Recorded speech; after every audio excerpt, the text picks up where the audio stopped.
Hi, my name is Mildred Amma from Stuff News. We've heard of a special dance academy for seniors over 55 who would like to learn ballet, so we thought we'd come on down to Onehunga and give it a go.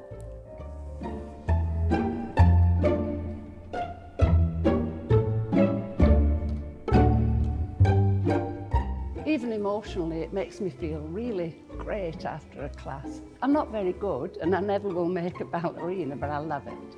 It's a great group of people, teacher, the exercise, and it's something I've probably wanted to do since I was tiny, but I was born during the war and we were very poor.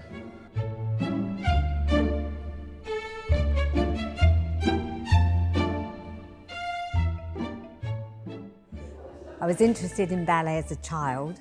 I had a 60-year break from 12 to 72, but now I'm back. And you're 72 now? 77.